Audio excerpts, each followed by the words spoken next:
Mais uma aula, voltamos aqui para falar do Código Eleitoral com você. Olha que assunto interessante esse tal de Código Eleitoral, não é? Porque realmente ele traz todos os detalhes da eleição. Você está vindo acompanhando aqui, estudando os nossos slides, nossa aula. Você vê aqui quais são os requisitos para ser eleitor, quais são os requisitos para ser candidato e dentre outras situações. Hipótese de cassação, perda de mandato, enfim, vai embora. Se você vê que são detalhes que fazem realmente a diferença na prova. Então, o que eu chamo a tua atenção é justamente para que você se atente a esses pormenores. Bom, agora vamos falar de registro de candidato. O registro de candidato é o seguinte: o TSE, Tribunal Superior Eleitoral, ele vai fazer o quê? O registro do candidato a presidente e a vice-presidente da República. Presidente e a vice-presidente da República. Porque até nos anos 60, o Brasil, ele escolhia o presidente e o vice-presidente. Eram 2 votos que você dava, um para o presidente e um para o vice. Só por curiosidade, em 55, quando o Juscelino se candidatou e ganhou, o seu vice era João Goulart. E João Goulart, ele teve mais votos do que o Juscelino. Olha que interessante isso. Ou seja, mas até então João Goulart ficou no posto de vice. E Juscelino, ele ficou como presidente da República. Então isso era muito comum. Hoje não. Hoje é a chamada chapa de candidatura. Em outras palavras para você, é a chapa que nós falamos. Existe uma ação no TSE que determina o quê? Que pode ocorrer a cassação da chapa do atual presidente da República. Porque nós tivemos a chapa PT-PMDB, Dilma, Michel Temer. A Dilma até então foi afastada e estamos aí pendentes do julgamento do impeachment, que ocorrerá em agosto. Talvez, quando você assistir essa aula, talvez já tenha passado por isso, né? O que você acha, professor? O que você prevê? Tudo pode. Na política, conforme falava Magalhães Pinto, que é um ex-governador de Minas Gerais, ele falava o seguinte: política é como nuvens no céu, muda a todo instante. Talvez se você vê uma situação hoje, amanhã já está totalmente diferente. Então, sinceramente, eu não sei o que pode acontecer. Eu acho que está mais provável para sim o impeachment. Mas tudo pode acontecer, tá? Tudo pode acontecer. Muito bem. Aí você vai encontrar o quê? Michel Temer, que até então é o presidente interino, e ele vai assumir o posto de presidente da República. Agora, o TST está prestes a julgar uma ação que foi o quê? Foi feito pagamentos de caixa 2 para a campanha da chapa. Agora, qual que é a discussão que está sendo feita em que o Supremo provavelmente vai ter que tomar essa decisão? Se a chapa, por exemplo, houve a doação, se a chapa pode ser impugnada ou só o candidato. Aí, no caso, seria a Dilma. Então, se a Dilma for impeachmentada, já esse processo perde objeto. Então, fique extremamente atento a esta situação. Com certeza, quando houver o julgamento dela, eu vou postar no meu Facebook, porque é um dos pontos que podem se cair numa prova. Se o TST, ele caça a chapa ou caça o candidato. Até então não temos essa resposta. Se caísse isso numa questão hoje, eu colocaria que, obviamente, ocorreria a cassação da chapa. Mas o TSE, talvez, ou o STF, decida de forma diferente. Fechou? Então, para efeitos de concurso, é a chapa. Mas vamos ficar atento a este ponto aqui. Agora, no Tribunal Regional Eleitoral, será o quê? Feito o registro do candidato a senador, deputado federal, governador, vice e deputado estadual. Ou seja, esse registro nada mais é do que a própria diplomação. Ok? Bom, e os juízes eleitorais vão fazer o registro do candidato a vereador, prefeito, vice-prefeito e também do juiz de paz. Juiz de paz, que hoje é chamado de juiz de casamento. Tá?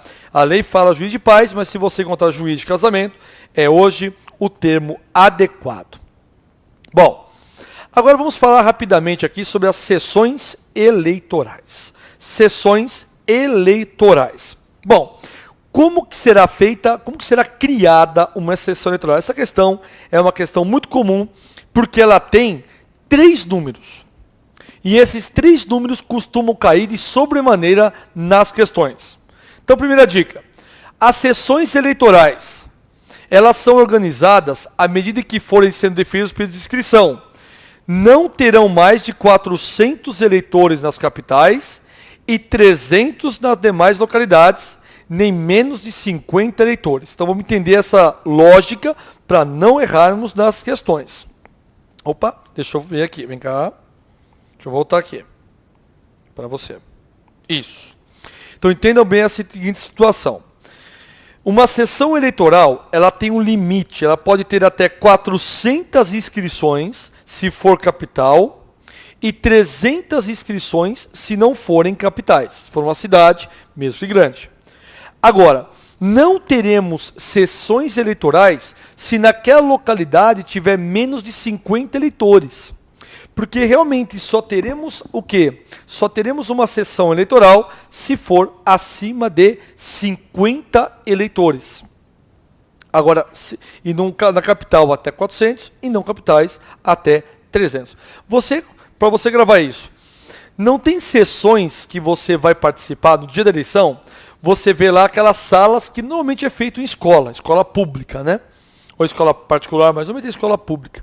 Aí cada sala é uma sessão. Aí você vê salas que a fila está gigante. E tem outras sessões que a sala está praticamente vazia. Porque isso depende realmente do número de eleitores que tem naquela sessão, naquela vara. Quanto mais nova for a sessão, obviamente, menos eleitores ela terá. Bom, diploma. Como é que funciona o diploma ao candidato que foi eleito?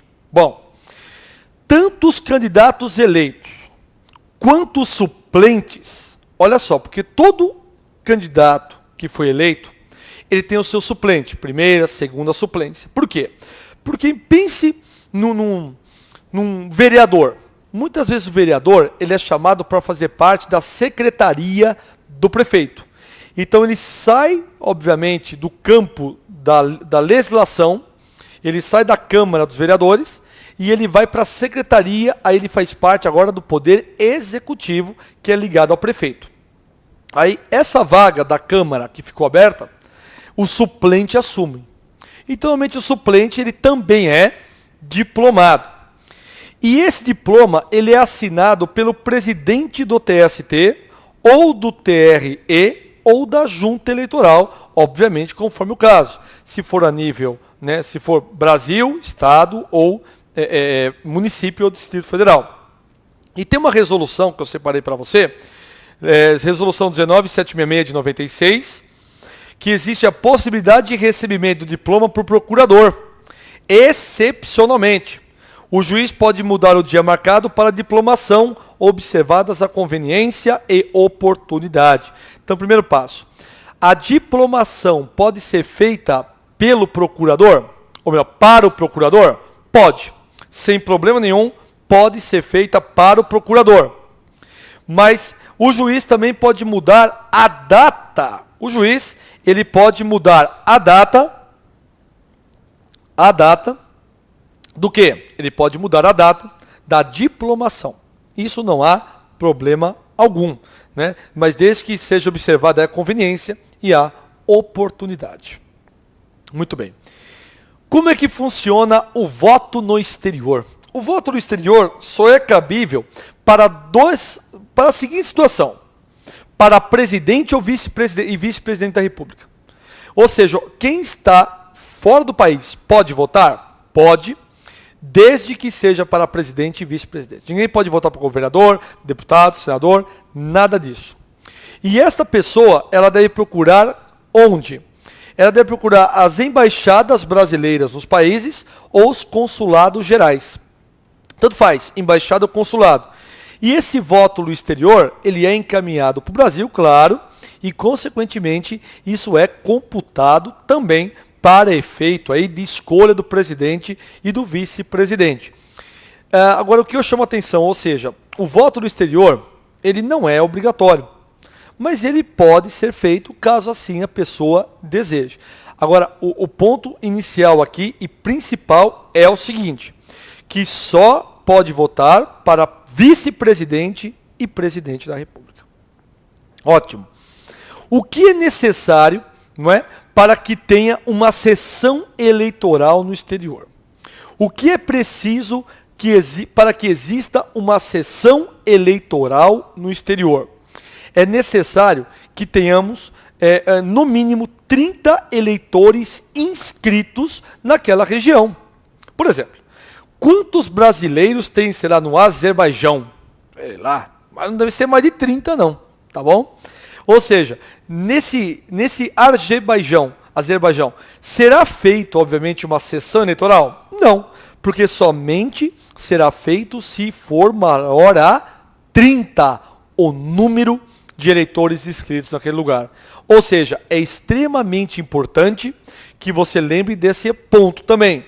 Para que exista uma sessão no exterior, tem que ter necessariamente 30 inscritos eleitores naquele local. Ótimo. Agora começamos a falar da propaganda eleitoral gratuita, propaganda partidária eleitoral gratuita, em que teve aqui uma grande reforma, como eu disse já para você, em 2015, através da Lei 13.165. Bom, a propaganda eleitoral, ela pode ser feita? Pode, mas a partir de qual data? A partir do dia 15 de agosto do ano da eleição. Então, a partir do dia 15 de agosto, já podemos fazer a propaganda.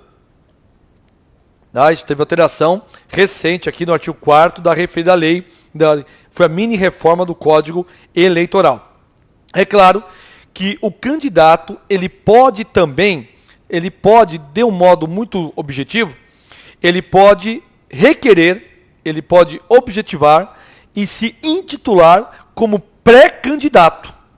Então ele pode ser considerado como um pré-candidato, isso não há problema algum nesse sentido, tá bom? Até o dia 15, a partir do dia 15 de agosto, ele já pode falar que é um pré-candidato. Mas grava essa data aqui, essa data é novidade, e isso não tem em questões anteriores, tá bom? Porque isso realmente é uma novidade. Bom, a propaganda eleitoral é responsabilidade de quem? Do partido político. É do partido político, tá ok? Agora, existe a responsabilidade solidária dos candidatos e dos adeptos. Por exemplo, vamos imaginar que um determinado candidato me ofender.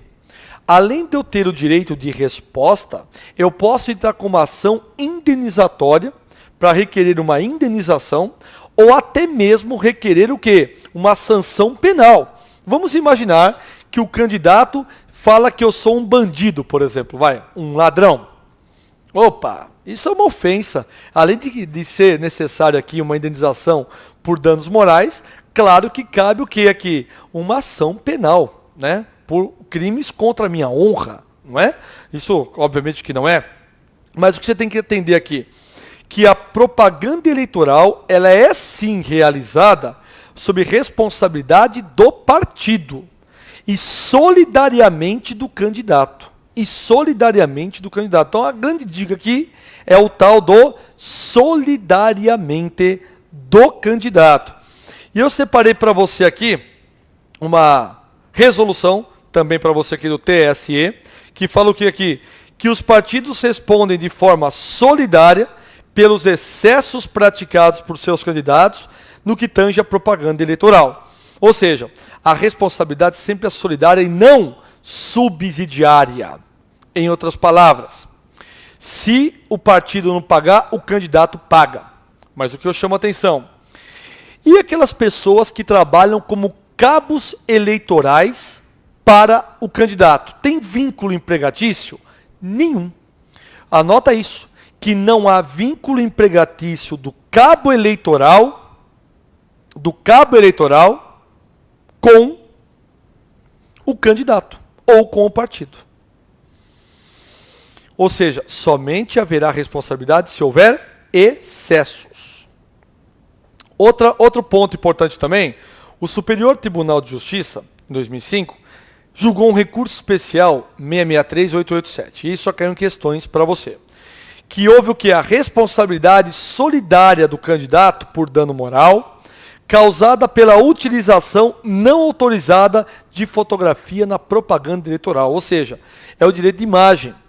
A pessoa pode utilizar a tua imagem? Pode, desde que você assim permita. Desde que você assine esta situação. Se você não assinar essa autorização, ele não pode utilizar a sua imagem. Porque se pudesse a imagem, eu seria candidato e eu colocaria, por exemplo, cantores do meu lado, fotos atrás de mim. Pode notar que na propaganda eleitoral, obviamente, só tem aqueles artistas que autorizam a sua imagem, ou também de pessoas que já se foram. Você vê muitas vezes aí no partido a foto de Getúlio Vargas, a foto do Brizola, não é? Esse cunho histórico aqui é importante. Agora, só um detalhe. Essa solidariedade na responsabilidade de eventuais danos, ela é paga aos respectivos partidos. Ela é paga aos respectivos partidos. E ela não alcança outro partido, mesmo quando integrante da mesma coligação. Então, por exemplo, eu tenho um candidato do PT, por exemplo, tá certo? E existe a coligação PT-PMDB, como foi aí a última chapa aí, presidente e vice-presidente.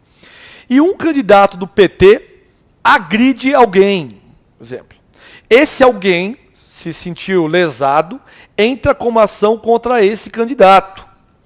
E ele não paga, o PT será responsável. E o PMDB será? Não. Mas fazem parte da mesma coligação? Fazem. Mas não faz parte da responsabilidade de referidos pagamentos. Isso é importante lembrar aqui. Ou seja, grava isso que é importante. Mesmo que houver coligação, a responsabilidade de quem que é? É do candidato e também apenas do partido e não do integrante daquele partido. Por fim, não será tolerada a seguinte hipótese, deixa eu voltar aqui, não será tolerada a seguinte hipótese de propaganda. Obviamente, que incita a guerra, claro que não, né? Pelo amor de Deus, nunca, nem, obviamente, preconceitos de raça, enfim, ou de classe, né? Tem o partido dos ricos e o partido dos pobres, né? Na verdade, na teoria, né, não tem, mas na prática a gente sabe que tem, mas para efeito de concurso isso não é possível. Que também o que? Não pode ser feita propaganda eleitoral que tenha animosidade entre o que? As Forças Armadas, dizendo que as Forças Armadas estão certas ou estão erradas. Não posso colocar nenhum tipo de briga entre eles. E ainda, não cabe nenhum tipo de incitamento ao atentado contra pessoas ou bens, tá? Pessoas ou ainda bens. Também não cabe propaganda eleitoral de desobediência coletiva da ordem pública. Em outras palavras, o candidato incitar a outra parte a brigar, ou seja, a sair pelas ruas quebrando tudo. Outro ponto também que é proibido, é totalmente proibido, propaganda que ofereça dinheiro ou qualquer promessa nesse sentido, que perturbe o sossego público, nós vamos ver mais para frente, que tem horário para fazer a propaganda eleitoral, e ainda também propagandas eleitorais que possam lembrar dinheiro. Sabe, nota, fazer uma impressão, uma nota de R$50 e colocar o nome do candidato ali, não pode ser feito. E ainda que faça o quê? Prejudique a higiene e a estética urbana. Hoje é proibido placas, outdoors, faixas.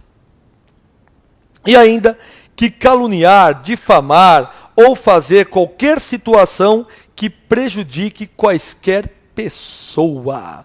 Então aqui existe a proibição no que tange a propaganda eleitoral gratuita. Falamos bem sobre esse assunto, viu?